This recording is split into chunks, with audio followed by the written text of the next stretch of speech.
America में Donald Trump और Elon Musk के बीच में जो बवाल हुआ है उसके ग्लोबल रेपरकेशंस हैं। और एलन मस्क ने बहुत ही गंभीर एलिगेशन लगाते हुए ये बोला है कि जो एप्स्टीन फाइल्स हैं वो इसलिए पब्लिक नहीं की गई अमेरिका में क्योंकि उसमें ट्रंप का नाम है। ये एक ऐसा एलिगेशन है जिसके बाद अमेरिका की पॉलिटिक्स, अमेरिका की राजनीति में बहुत गहरा प्रभाव पड़ सकता है। सबसे पहले समझते हैं कि ये एप्स्टीन फाइल्स आफ्टर ऑल हैं क्या। जेफरी एप्स्टीन नाम का एक बंदा अमेरिका में एक बहुत बड़ा फाइनेंसर था, और फाइनेंसर के साथ साथ ये व्यक्ति नाबालिग लड़कियों को खास करके सप्लाई करता था अलग अलग प्रकार के लोगों को। इसने एक किताब रखी हुई थी अपने पास, एक डायरी थी जिसको ब्लैक बुक के नाम से जाना जाता था। इस डायरी में उसने कम से कम 1000 से ज़्यादा लोगों के नाम दर्ज किए हुए थे जिनको ये बेसिकली नाबालिग लड़कियां पहली बात तो सप्लाई करता था। इन नाबालिग लड़कियों की सप्लाई में जिन लोगों ने इनको कंज्यूम किया उनमें पूर्व अमेरिका के कुछ राष्ट्रपति,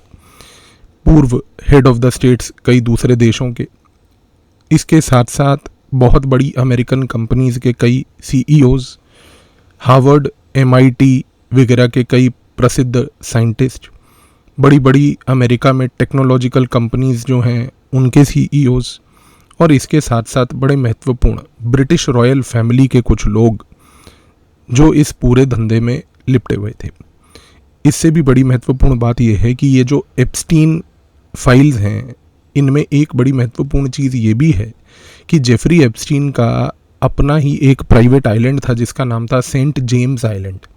और इस आइलैंड में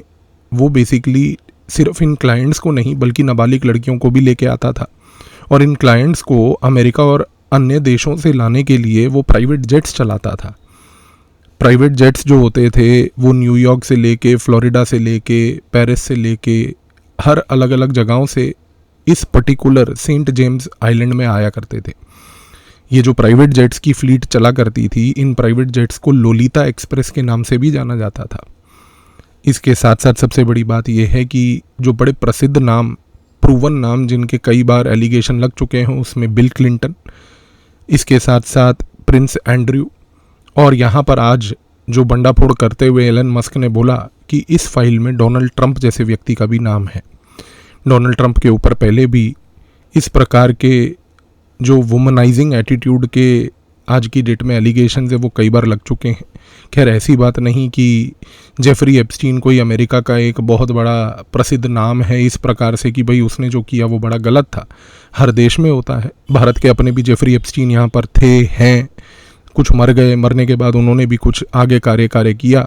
खैर उस चीज़ में नहीं जाएं क्योंकि भारत के अगर इस राजनीति के दलदल में हम कूदे तो यहाँ पर पता चलेगा कि इस हमाम में सब नंगे हैं।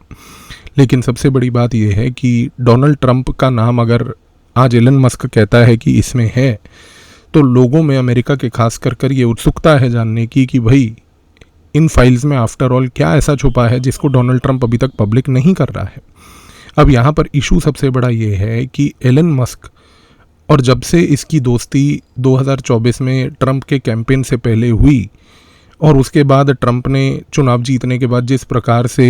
JD वैंस को उपराष्ट्रपति बनाया, डोनाल्ड ट्रंप ने जिस प्रकार से एलन मस्क को डोज जो अमेरिका में डिपार्टमेंट ऑफ गवर्नमेंट एफिशिएंसी है उसका हेड बनाया, इससे क्या हुआ कि कई सारे जितने भी रिपब्लिकन पार्टी के अन्य नेता थे, पार्टी कार्यकर्ता थे, वो बड़े निराश हुए क्योंकि उन सबको लगने लगा कि अब केवल ये 3 लोग डोनाल्ड ट्रंप, JD वैंस और साथ में एलन मस्क ही केवल सरकार के महत्वपूर्ण व्यक्ति रह गए हैं। इस कॉन्टेक्स्ट में ये हुआ कि जो बाकी लोग थे खास करके रिपब्लिकन पार्टी के, अब वो चाहते थे कि किसी ना किसी तरह से एलन मस्क का इन्फ्लुएंस घटे, क्योंकि डोनाल्ड ट्रंप के बाद यदि कोई व्यक्ति उसका अगर सक्सेसर आज की डेट में बन के आ रहा है तो वो और कोई नहीं बल्कि JD वैंस ही है। लेकिन यहाँ पर एलन मस्क एक ऐसा अड़चन था जो रिपब्लिकन पार्टी के ऊपर पूरा कंट्रोल पैसे के नाम पे तमाना चाह रहा था। इस कॉन्टेक्स्ट में अमेरिका में एक राइट विंग इन्फ्लुएंसर है और इस व्यक्ति का नाम है जैक पोसोबिक। ये जो व्यक्ति है जैक पोसोबिक, ये एक राइट विंग इन्फ्लुएंसर है जो आज की डेट में अन्य रिपब्लिकन लीडर्स के साथ मिलके एलन मस्क की क्रेडिबिलिटी को उछालने में बड़े लंबे समय से कार्य कर रहा है। वो पिछले 6 महीने से एलन मस्क के खिलाफ आवाज़ उठा रहा है, एलन मस्क के जिस प्रकार का रवैया है उसके खिलाफ आवाज़ उठा रहा है और बेसिकली उसकी क्रेडिबिलिटी को अंडरमाइन कर रहा है। लेकिन इस क्रेडिबिलिटी को अंडरमाइन करते करते एलन मस्क ने अपनी परछाई छोड़नी शुरू करी, जिससे कि जेडी वैंस जो था उसको तो कोई इफेक्ट हुआ नहीं, क्योंकि जेडी वैंस इस समय ग्लोबल टूर पे निकला हुआ है, क्योंकि वो अभी अपने आप को फेमिलियराइज करवा रहा है विश्व के अन्य नेताओं के साथ, क्योंकि उसको पता है कि 2028 चुनाव के बाद वो ही रिपब्लिकन कैंडिडेट है और उसको बेसिकली तब तक एक फेमिलियरिटी ग्लोबल लीडर से बनानी है। इस कॉन्टेक्स्ट में वो भारत भी आया, बाकी अन्य देश भी गया और अभी घूमेगा आगे और। लेकिन डोनाल्ड ट्रंप और एलन मस्क के बीच में ये जो पावर स्ट्रगल था, इस पावर स्ट्रगल को बेसिकली अमेरिका की जनता के सामने अंडरमाइन करने के लिए डोनाल्ड ट्रंप ने यूक्रेन का सहारा लेकर अभी जो ऑपरेशन स्पाइडर किया, इस ऑपरेशन स्पाइडर के तहत जो उन्होंने ड्रोन अटैक्स किए, जिसमें अमेरिका की CIA के बैक्ड इंटेलिजेंस और साथ में जिस प्रकार से अमेरिका की प्राइवेट मिलिट्री कंपनीज ने सहारा और सपोर्ट दिया एलन मस्क को, डोनाल्ड ट्रंप को, इससे एक चीज़ तो तय हो गई कि जिस प्रकार से डोनाल्ड ट्रंप एलन मस्क के बीच में जो कुछ गतिविधियां अप्स एंड डाउन्स हो रहे थे, वो सारा अटेंशन डिफ्लेक्ट हो गया यूक्रेन के मसले में। लेकिन दिक्कत क्या है? दिक्कत यह है कि इन दोनों के बीच की टेंशन अब इस प्रकार आ उठी है कि यहाँ पर आज एलन मस्क और डोनाल्ड ट्रंप एक दूसरे से नाता तोड़ते हुए दिख रहे हैं। और नाता तोड़ते हुए नहीं, बल्कि नाता तोड़ने के बाद अमेरिका में एक शब्द अक्सर पॉलिटिक्स में प्रयोग किया जाता है, मड स्ट्रैटेजी, यानी कि मिट्टी और कीचड़ उछालना, जो हमारे यहाँ पर देसी लैंग्वेज में हम कहते हैं। अब ये दोनों एक दूसरे पे कीचड़ उछालने पे आ गए हैं। तो आज अगर मान लीजिए एलिगेशन लगा रहा है एलन मस्क, तो आने वाले समय में हम डोनाल्ड ट्रंप की तरफ से भी एलिगेशन लगते हुए देखेंगे। लेकिन इस पूरे खेल में अमेरिका की जनता को तो छोड़िए कि उनके ऊपर क्या बीत रही है और अमेरिका में क्या हो रहा है, लेकिन इस पूरे गेम में अगर यहाँ पर कोई सबसे बड़ा इमर्ज करेगा विनर, तो सरप्राइजिंगली भी होगा रशिया।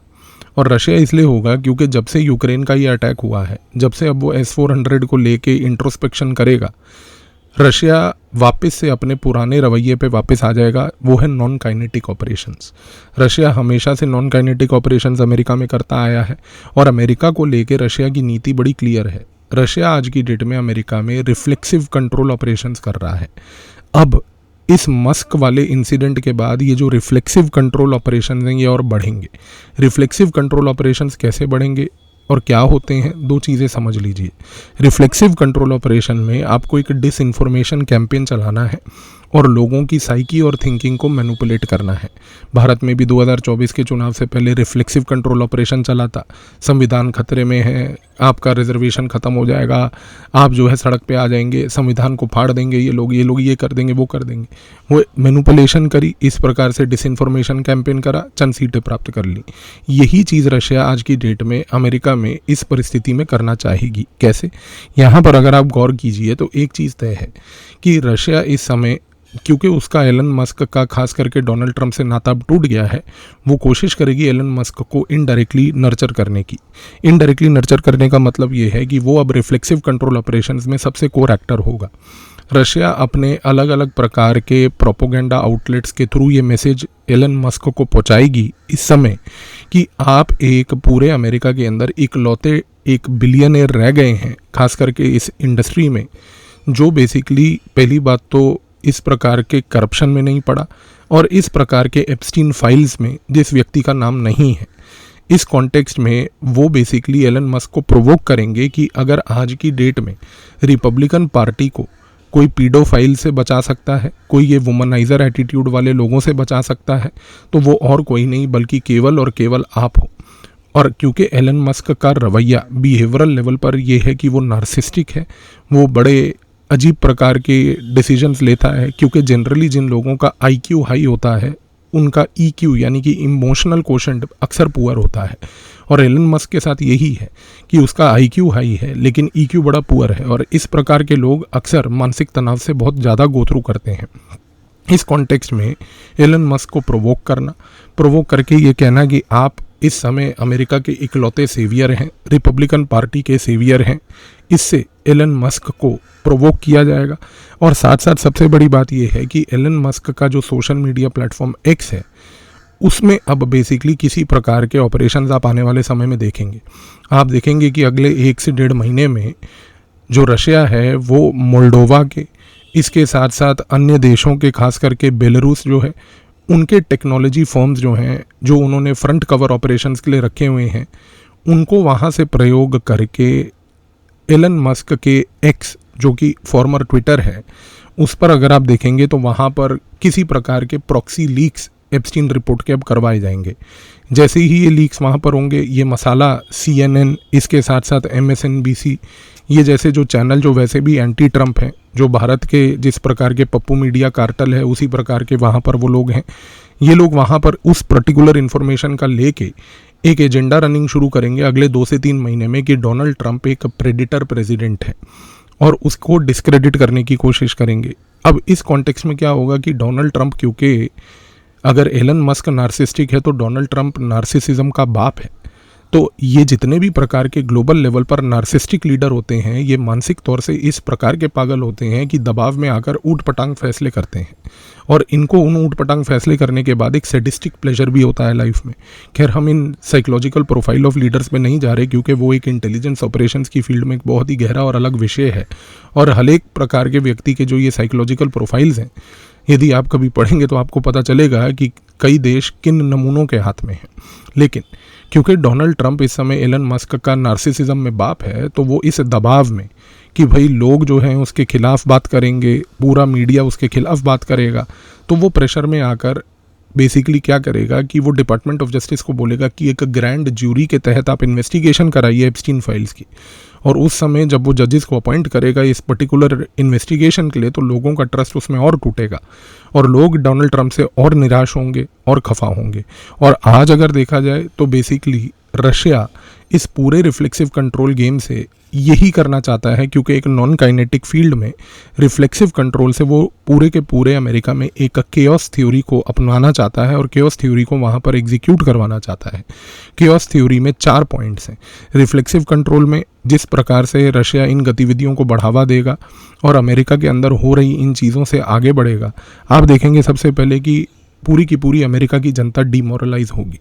और डीमोरलाइज इस प्रकार से होगी कि उन लोगों के मन में अब एक भ्रम बैठ जाएगा कि चाहे रिपब्लिकन हो चाहे डेमोक्रेट, सारे राष्ट्रपति हमारे यहाँ पर इस प्रकार के वुमनाइज़र हैं, नाबालिग लड़कियों के साथ नाजायज़ संबंध बनाते हैं, शादीशुदा होने के बाद भी इस प्रकार की हरकतें करते हैं। इसका दूसरा सबसे बड़ा खमियाजा ये होगा कि अमेरिका की सोसाइटी में एक क्राइसिस पैदा होगा, क्योंकि जितने भी कट्टर क्रिश्चियन लोग हैं जो आज डोनाल्ड ट्रंप के साथ खड़े होकर कसम खाते हैं कि डोनाल्ड ट्रंप क्रिश्चियनिटी का सेवियर है, और क्रिश्चियनिटी का अगर जीसस के बाद कोई दूसरा व्यक्ति उतरा है तो वो कहते हैं कि डोनाल्ड ट्रंप है, उन लोगों में एक मॉरल क्राइसिस पैदा ये होगा कि कैसे एक व्यक्ति जो कि खुद शादीशुदा है, जिसके खुद बच्चे हैं डोनाल्ड ट्रंप के, वो नाबालिग लड़कियों के साथ नाजायज़ संबंध बना सकता है। इसके साथ साथ डिस्टेबलाइजेशन होगा पूरे अमेरिका में, कि ये जो पूरा अमेरिका में डोनाल्ड ट्रंप ने एक कैंपेन चलाया, मेक अमेरिका ग्रेट अगेन, ये इसमें सिर्फ डोनाल्ड ट्रंप अपनी कंपनियों को और अपने दोस्तों को ही फ़ायदा देना चाहता था। और चौथा सबसे बड़ी बात कि इससे पूरे के पूरे लोगों में एक डिप्रीवेशन फील होगा अमेरिका में कि हमारे लिए कौन सा इंस्टीट्यूशन, कौन सी सरकार खड़ी है, और इस क्राइसिस का फ़ायदा अगर कोई उठाएगा तो वो और कोई नहीं बल्कि रशिया है। तो यहाँ पर एक चीज़ तो तय है कि डोनाल्ड ट्रंप और एलन मस्क की दोस्ती टूटना, ये जो जय वीरू टाइप दोस्त थे, इन दोनों की दोस्ती ख़त्म होने के बाद अगर यहाँ पर कोई गब्बर सिंह निकल के आता है तो वो साइलेंट लेवल पर, बैकएंड लेवल पर चुपचाप खड़ा हुआ व्लादिमीर पुतिन होगा, जो इस पूरे गेम में अब मज़े लेगा। लेकिन अमेरिका इस क्राइसिस में इसलिए गया क्योंकि अमेरिका का देश यही डिज़र्व करता है, अमेरिका के लोग भी यही डिज़र्व करते हैं, जो ऐसा देश दूसरे देशों में जाकर इंटरफेयर करके दूसरे देशों की सरकारें बनाता गिराता है, आज उसको मुंह की खानी पड़ रही है। तो ये एप्स्टीन फाइल्स का मुद्दा आई बिलीव इस पूरे वीडियो के बाद अब आपको क्लियर हो गया होगा। आने वाले समय में देखते हैं किस प्रकार से दिलचस्प तरीके से अमेरिका में राजनीति अनफोल्ड होती है, क्योंकि जिस भी तरीके से होगी केओस अमेरिका में होगा और रिफ्लेक्सिव कंट्रोल डेफिनेटली देखने को मिलेंगे। धन्यवाद।